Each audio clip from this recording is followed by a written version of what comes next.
هلا مرحبا يا هلال سعادة.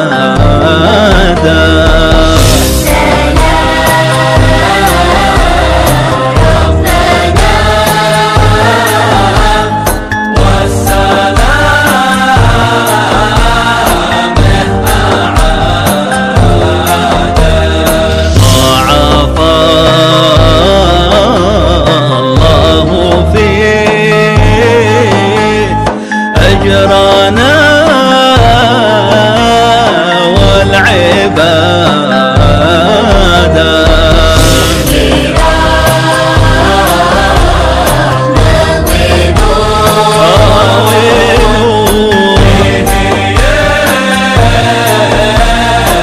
السلام عليكم ورحمة الله وبركاته. نحن نعيش معكم مرة أخرى مع المسابقة الرمضانية التي تبثها قناة أبو حمير كل يوم في رمضان. أشكر المتابعين، أشكر المشاهدين، أشكر المعجبين، وأتمنى من الله لكم صوما مقبولا، وأن يجعلكم ممن صام رمضان إيمانا واحتسابا، وممن قامه إيمانا واحتسابا، وممن شهد ليلة القدر إيمانا واحتسابا. سؤالنا الذي طرح في هذه الحلقة: من هو الشهيد القسامي الذي ارتقى إلى ربه شهيدا وهو ساجد؟ السؤال مرة أخرى: من هو الشهيد القسامي الذي ارتقى إلى ربه شهيدا وهو ساجد؟ هذه الحلقة كانت برعاية الوالد الفاضل الحاج قاسم ميخا الحدي. نسأل الله أن يزيده من الصحة والعافية تترى. والسلام عليكم ورحمة الله.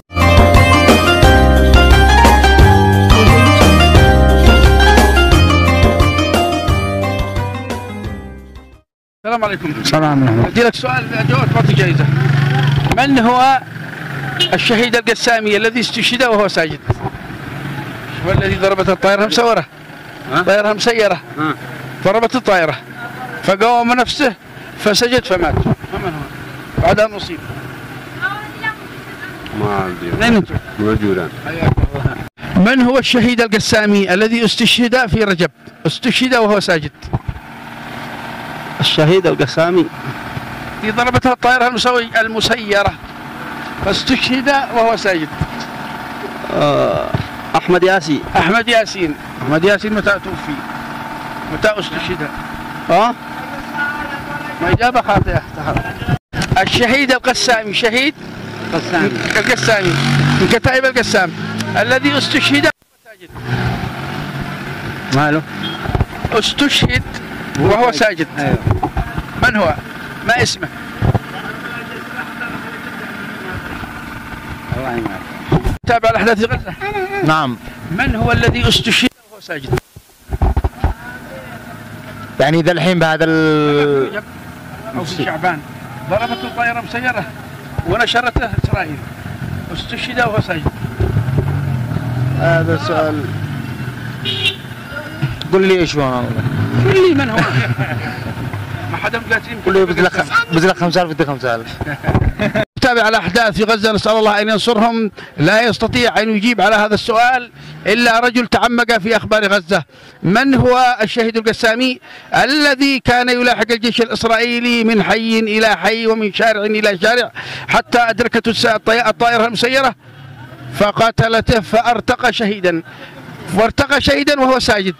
سؤالنا الذي حط في هذه الحلقة ونحن في مدينة الرضمة: من هو الشهيد القسامي الذي استشهد وهو ساجد؟ من هو؟ أنت تابعت الأحداث. أكيد شهيد القسام. ما بس أكيد حسن البناء ولا؟ قال حسن البناء. حسن البناء. هذا في رجب. الشهيد القسامي شهيد من كتائب القسام استشهد وهو ساجد في رجب. ايوه يوم عم شرايها ما لي علم يا أخي. انتم بتتابعوا احداث غزه ولا لا؟ نعم. استشهد وهو ساجد. ابو عبيده. ابو عبيده هو الناطق الرسمي. هذا استشهد وهو ساجد. هذا بس أنا عندما أقدم لك السؤال أنت حاولت أن تأخذ الإجابة من النت وأقبلت إليه مسرعا، لكن أنا بغير لك السؤال. إذا جاوبت بعطيك الآن جائزة قدامهم كلهم. تمام، هو أسهل سؤال. ما هو شعار المسلمين في معركة الأحزاب؟ ما هو شعارهم؟ الله كان للمسلمين شعارا في غزوة الأحزاب، ركز. تمام، غزوة الأحزاب كانت سنة كم؟ في سنة كم هذا؟ كم أسهل سؤال. من هو الشهيد القسامي؟ الشهيد القسامي الذي ارتقى إلى ربه وهو ساجد في غزة. لا تعلم. الأمطار، ونحن في هذه الساعة نسمع رذاذ الأمطار يسقط على كواهلنا، يسقط الآن على مدينة الرضمة، فحبينا دخلنا مباشرة على الجامع الكبير في مدينة الرضمة. ثم الآن سنقدم السؤال أو نسلط الضوء على الشباب وعلى أي رجل نجده الآن يقرأ القرآن سوف نقدم له السؤال، ومن أجاب سوف نعطيه هذه الجائزة. السلام عليكم ورحمة الله. كيف حالك؟ الحمد لله. ما هي الليلة التي هي عند الله أفضل من ليلة القدر؟ النهار. النهار. يا عم عبد الله. السلام عليكم. السلام ورحمة الله. وفقك الله يا عم عبد الله، اليوم دخلت هذا المسجد تصلي صح؟ نعم. وفقك الله، قل آمين. ما هي الليلة التي هي عند الله أفضل من ليلة القدر؟ ليلة العيد. ليلة العيد. الآن يلا السلام عليكم يا ولد. أخي ما أجمل عندما تمر الآن على بيت من بيوت الله. الناس الصالحين الذين يحاولون أن يغرسوا التقوى في قلوبهم هم الذين يحافظون على قراءة القرآن بعد صلاة الظهر. أما الذين لا يريدون أن يصلوا إلى درجة التقوى فقد تراهم نائمين فلا يستيقظون إلا عند الإفطار. فنسأل الله أن يجعلنا من المقبلين إلى الله. السلام عليكم يا سجاد. هلا عليك يجلس حيث أنت نادى.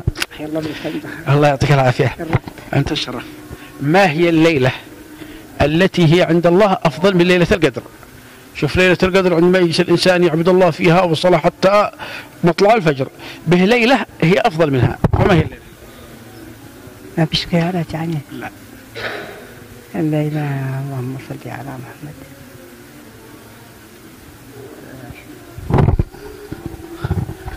نحن أيضا مرينا على هذا الرجل وهو يقرأ القرآن، نسأل الله أن يتقبل منك وأن يكتب أجرك. قل آمين. آمين. حي الله. التوفيق من الله. الله عز وجل إذا أحب شخص، الله عز وجل إذا أحب شخص ألهمه قراءة القرآن في رمضان. أكثر الناس في هذه الساعة تراهم نائمين، فلا يقومون إلا عند غروب الشمس، لا يعرفون لا صلاة الظهر ولا قراءة قرآن ولا مغرب وعشاء. فهنيئا لك ووفقك الله إلى كل خير وكتب الله أجرك. أنا بدي لك سؤال وإذا جاوبت أعطيك جائزة. يعطيك العافية. ما هي الليلة التي هي أفضل من ليلة القدر في العمل الصالح؟ العمل الصالح. ليلة هي أفضل من ليلة القدر. ليلة 20 رمضان. ليلة 20 رمضان. 20 رمضان، معناها هذه الليلة أفضل من ليلة القدر. جواب نهائي. نهاية. التي هي عند الله أفضل من عبادة ليلة القدر. من عبادة ليلة القدر. به ليلة، ما هي الليلة؟ هذه الليالي لا توجد إلا حاليا هذه الليلة لا توجد حاليا إلا في مدينة في مكة المكرمة. في مكة المكرمة. إجابة خاطئة. السلام ورحمة الله وبركاته. فقك الله إلى كل شيء. وإياك إن شاء الله. وهنيئا لك. الله نسأل الله أن يكتب أجرك في كل حرف تقرأه. إن شاء الله يسلم قل عليك. آمين. ما هي الليلة التي هي عند الله أفضل من ليلة القدر في العبادة؟ ليلة الإسراء والمعراج. ليلة الإسراء والمعراج. إجابة خاطئة. أوه عمي علي كنت أعرفه وأنا صغير ما شاء الله، بس تاك صورته ولا تغيرت؟ عم علي تعرف الحاج حسين الفرح؟ هذا ولده. نعم. اوكي. ايوه انا كنت أعرفه. الله يرحمه. يرحم موتانا ويرحم ايضا والدتنا. ايوه ان شاء الله. ما هي الليلة التي هي أفضل من ليلة القدر؟ به ليلة لو أنك عبدت الله عند المقام في ليلة القدر حتى طلوع الفجر لكانت تلك الليلة أفضل من هذه الليلة. والله ما ادري خبر. قال لا. الحجة هذا هو. لا. أفضل من ليلة القدر. ليلة عرفة. ليلة عرفة. يوم عرفة. يوم عرفة. جواب نهائي. إجابة. وبعد أن استمرت الأمطار من بعد صلاة الظهر حتى بدأ يدخل وقت صلاة العصر والأمطار متواصلة. الآن خرجنا من الجمع الكبير نقدم السؤال لبعض الشباب، ومن أجاب سوف نعطي جائزة، وإذا استمر الأمطار سوف نأوي إلى المسجد مرة أخرى. تابعونا. عمق سوق الرضمة والأمطار ما زالت متواصلة، وحبينا أن هذا الشيبان نقدم لهم السؤال: من هو الشهيد القسامي من كتائب القسام الذي استشهد قبل شهر وهو ساجد؟ أنا لا يعلم. قبل الشهر وهو ساجد. تعال ما أجمل أن مرينا على هذين الشيبان وهم الشابين يستظلان من رذاذ المطر. لو سمحتم أعيروني إياها معنا برنامج. تفضل. ها؟ الشيء الجميل أن اليمنيين يمتازون بالكرم، وهذه هي صفة لا يتصف بها إلا أهل اليمن. مرينا عليه وهو يستظل في هذه من رذاذ المطر، فطلبنا قلنا من أجل أن نقدم السؤال فأعطانا إياها. لأن هذا هو الواجب أمام العدوان وأمام نعم. نحن في سؤالنا الذي طرح، نحن الآن مسلطين الضوء على إخواننا في غزة، ونحن نرى أن العالم دخل في إطار النفاق بعد أن تركوا إخواننا في غزة، لم ينصرهم ولم ينتصر لهم أحد إلا اليمنيين. يا أيها الذين آمنوا ما لكم إذا قيل لكم انفروا في سبيل الله إذ ثاقلتم. فكل العالم الثاقل ما عدا أهل اليمن. سؤالنا: من هو الشهيد القسامي الذي ارتقى إلى ربه شهيدا وهو ساجد؟ عز الدين. شوف، استشهد في شعبان في معركة طوفان الأقصى.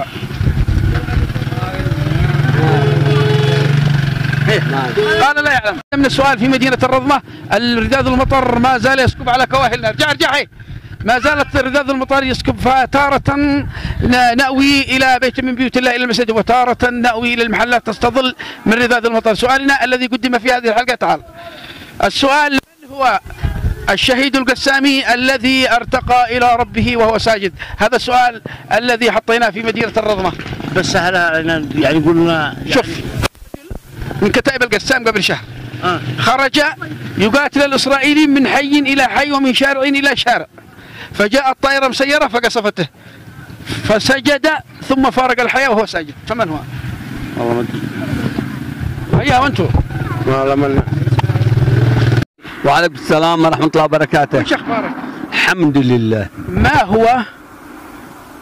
ما هي الليلة التي هي عند الله أفضل من ليلة القدر؟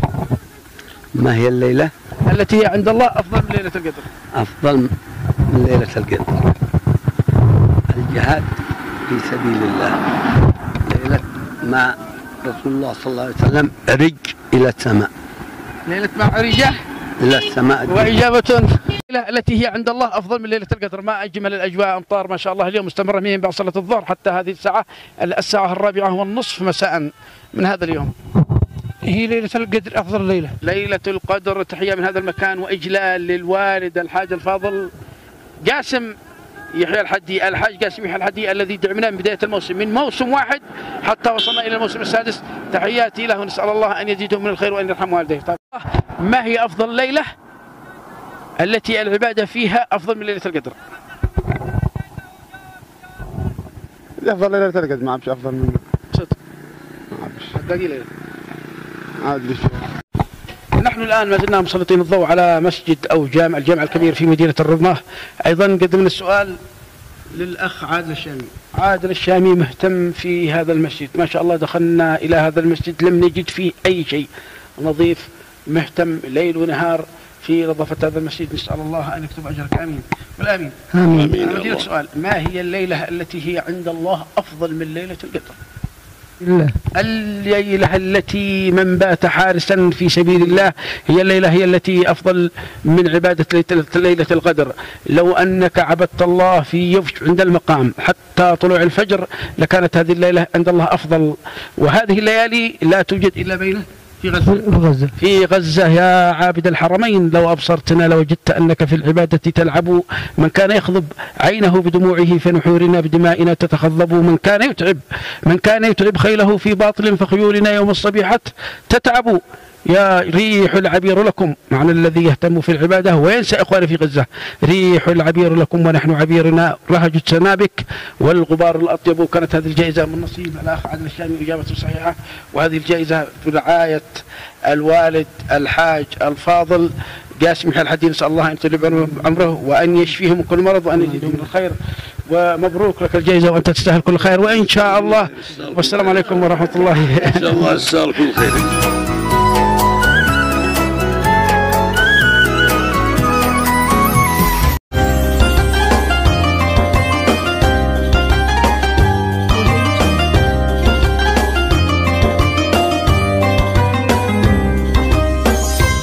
مع غزارة الأمطار المتواصلة في هذه الساعة حاولنا أن نأوي إلى بيت من بيوت الله، فقد حبسنا المطر في هذا الجامع، وما أجمل أن يحبس الإنسان في بيت من بيوت الله. نقدم السؤال لمن يعكفون على قراءة القرآن. نحن في هذه الساعة نسمع رذاذ الأمطار متواصلة، فقد حبسنا بهذا المكان، والآن مرينا على هؤلاء الخمسة الصبية، فحبينا أن نعمل معهم الفقرة الثانية وهي مسابقة. سنختار لهم مسابقة. أولا قبل أن نبدأ بالمسابقة، مسابقة الضغط. الذي سيلعب الأكثر هو الذي سوف نعطيه 5000 ريال. وقبل أن تبدأ المسابقة يعرفوني على أسمائهم. اسمك؟ صالح. ها؟ صالح. صالح من؟ الذيباني. صالح الذيباني. أحمد عون الله. أحمد من؟ أحمد عون الله. صالح الشريحي. صالح الشريحي. حمدان الدواء. حمدان الدواء. محمد أحمد. محمد أحمد. الآن في هذه الساعة أول سأبدأ بصالح. اسم صالح. الذي سيلعب الأكثر هو الذي سوف نعطيه الجائزة. وما أجمل في هذه الساعة أن نرى هؤلاء الشباب الذين يعكفون على قراءة القرآن وخرجوا متفاعلين معنا. نسأل الله أن يكتب أجرهم وأن يعتق رقابهم ورقاب آبائهم من النار. يلا ابدأ أنت. يلا واحد.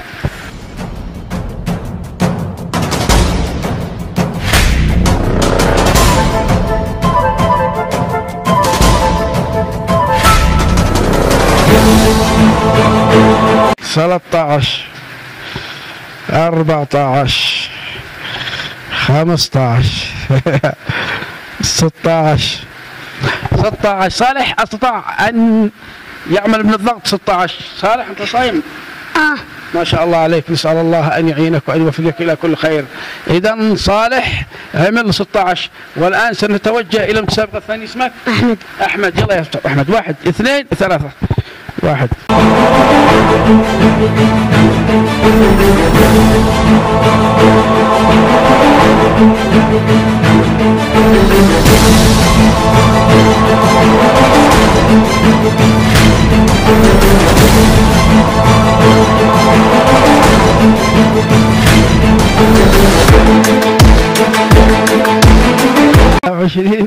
26 27 28. اسمك؟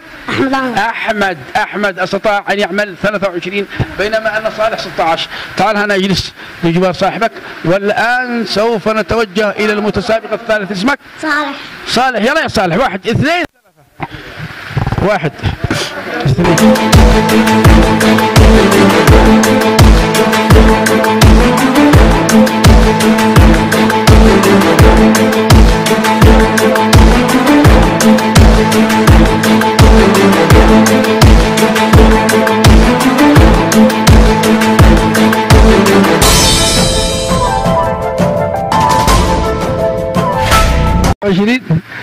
27 28 29 30. بطل ما شاء الله ما شاء الله. إذن هو لحد الآن هو يعتبر الأول، هو المركز الأول وأنت المركز الثاني، وصالح يعتبر المركز الثالث. الآن سوف نتوجه إلى المتسابق الرابع. اسمك؟ حمدان. يلا يا حمدان. من؟ حمدان الدواء. حمدان الدواء. يلا يا حمدان. 1 2 3. 1 نسل 2.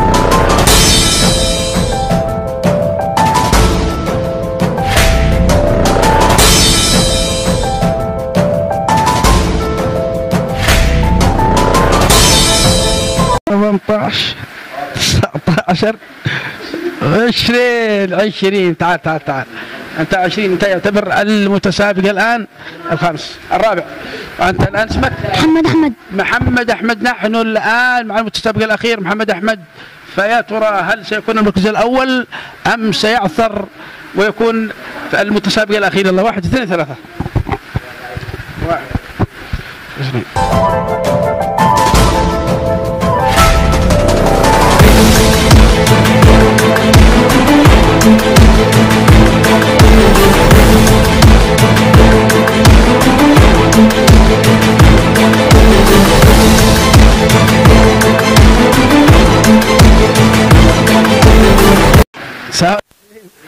30 31 32 33 يلا خلاص 34. إذا كنا نظن أنه سوف يكون المتعثر بين زملائه، ولكن والجائزة هي من نصيبه، ولكن سوف نستشير الأستاذ يحيى العواضي. ما رأيك يا أستاذ، هل نعطي الجائزة للمتسابق الأول أم نقسمها بينهم بالسوية؟ نريد أن نفرح أو تكون بالسوية عادي أفضل. أو بالسوية أفضل. نحن لا نريد أن نحرم هؤلاء من الجائزة، ولكن نريد أن ندخل السعادة. محمد هو صاحب المركز الأول. الفرحة في قلوب هؤلاء الأطفال بالرغم من الجائزة كانت قليل، ولكن نسأل الله أنه من كانت هذه الحلقة برعايته أن يزيده من الخير وأن يشفيه من كل مرض، ولكن سوف نقسم هذه الجائزة بينهم بالسوية. نريد أن يذهبوا إلى بيوتهم فرحانين سعداء، السعادة حلت على قلوبهم، وهذه استشارة الأستاذ يحيى العواضي أن نقسمها بينهم بالسوية، وهذا الأفضل. كان الأولى أن نعطيها للمركز الأول، ولكن حبينا أن نشارك السعادة بين الكل. هذا لك 1000 ريال، وهذا 1000 لك ريال، وهذا 1000 لك ريال، وهذا 1000، وهذا 1000. ومبروك لكم، ومبروك لكم الجائزة، ما شاء الله ارفعوها. مبروك لكم الجائزة، وما زالت الأمطار متواصلة، وما زلنا محبوسين في بيت من بيوت الله، ونسأل الله أن يكتب الأجر لراعي هذه الحلقة. ولا ننسى الشكر والتقدير للأستاذ يحيى العواضي، وأجمل فرصة أن وجدناه في هذا المسجد يقرأ قراءة القرآن. والسلام عليكم ورحمة الله وبركاته.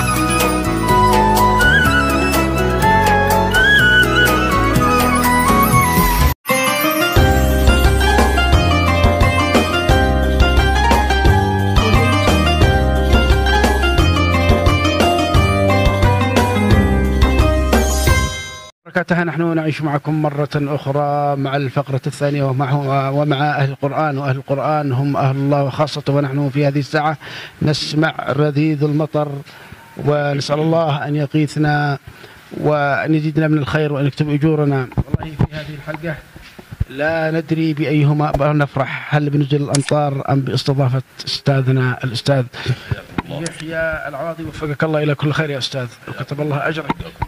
أول ما أستمع إلى حضورنا أو زيارتنا إلى هذا الجامع الكبير، هذا الجامع كان أبي إمام جامع هذا الجامع. أولا مصدر فخر واعتزاز ما هي أولا نكون من تلاميذ الحاج حسين الفرح، إمام وخطيب الجامع الكبير منذ الثمانينات، ونحن في سن هؤلاء أبناء الطلاب ونحن نستمع إليه، فكان يعني مصدر فخر واعتزاز لنا، وسيظل فخرا للأجيال جيلا بعد جيل. رحمة الله تغشاه، وقدس الله عظامه في الجنة إن شاء الله. أول ما دخلت أنا من المسجد هذا فترة سأزورها أنا بس برمضان، أول ما دخلت إلى المسجد تذكرت والدي فدعينا له بالرحمة، نسأل الله أن يرحم والدينا ووالديكم. الآن التقينا مع الأخ أو الطالب من الطلاب الأذكياء عبد الكريم الحبيشي. اسمعنا مما فتح الله عليك، حفظك الله. أعوذ بالله السميع العليم من الشيطان الرجيم. ولقد آتينا إبراهيم رشده من قبل وكنا به عالمين. إذ قال لأبيه وقومه ما هذه التماثيل التي أنتم لها عاكفون. قالوا وجدنا آباءنا لها عابدين. قال لقد كنتم أنتم وآباؤكم في ضلال مبين. قالوا وجئتنا بالحق أم أنت من اللاعبين. قال بل ربكم ورب السماوات والأرض الذي فطرهن وأنا على ذلكم من الشاهدين وتالله لأكيدن أصنامكم بعد أن تولوا مدبرين فجعلهم جذاذا إلا كبيرا لهم لعلهم إليه يرجعون قالوا من فعل هذا بآلهتنا إنه لمن الظالمين قالوا سمعنا فتى يذكرهم يقال له إبراهيم قالوا فأتوا به على أعين الناس لعلهم يشهدون قالوا أأنت فعلت هذا بآلهتنا يا إبراهيم قال بل فعله كبيرهم هذا فاسألوهم إن كانوا ينطقون فرجعوا إلى أنفسهم فقالوا إنكم أنتم الظالمون ثم نكسوا على رؤوسهم لقد علمت ما هؤلاء ينطقون قال فتعبدون من دون الله ما لا ينفعكم شيئا ولا يضركم أف لكم ولما تعبدون من دون الله أفلا تعقلون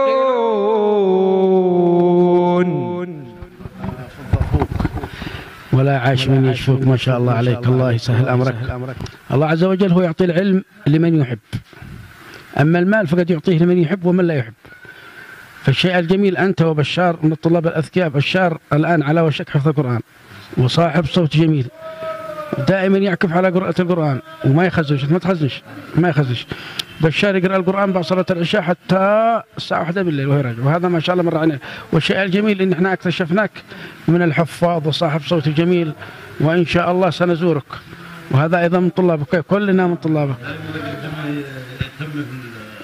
فأنا بالنسبة لي لو أنه قرأ القرآن من هذه الساعة حتى غروب الشمس لما سئمنا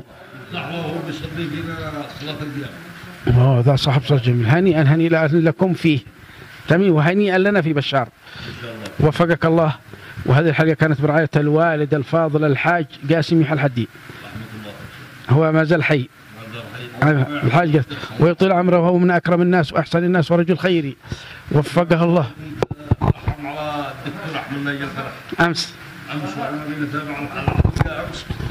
دائما أترحم على الدكتور أحمد ناجي الفرح كان من أعز الأصدقاء رحمة الله تغشاه وإخلاق عالية وثقافة كانت عالية رحمة الله تغشاه كان رجل يحمل الطب في قلبه كرجل إنساني وفقك الله المهم لم نخرج من هذا المكان إلا من زملائي وبشار من زملائي بس أنه ما حفظت القرآن فالله يوفقه وأجمل شيء صدقوني أني الآن حسيت أن السعادة حلت على قلوبنا لأنه سمعنا صوتك واستضفنا الأستاذ يحيى حفظه الله ولو إنها قليل في حقك لكن إن شاء الله سنزورك فيما بعد في العشر الأواخر ونعطيك سرة فيها دنانير تذهب بها إلى البيت وأنت مرتاح وفقك الله إلى كل خير والله يعطيك العافية وتحياتنا للوالد الحاج قاسم يحيى الحديد نسأل الله يطيل بعمره هذا الجائزة كانت برعايته والسلام عليكم ورحمة الله. لا البرنامج هذا إلا بقراءة الفاتحة والإخلاص إلى روح معلمنا الأول الحاج حسين ناجي الفرح رحمة الله تغشاه إمام وخطيب الجامع الكبير بمدينة الرضمة في ثمانينات القرن الماضي رحمة الله تغشاه بشرف الفاتحة والإخلاص أثابنا وأثابكم الله. الحمد لله رب العالمين بس المستقيم دين المغضوب عليهم ولا الضالين. الله يعطيك العافية يا أستاذ يحيى ووفقك الله إلى كل خير وتابعونا إن شاء الله كل جديد. يلا عاد يا أستاذ هنا الحين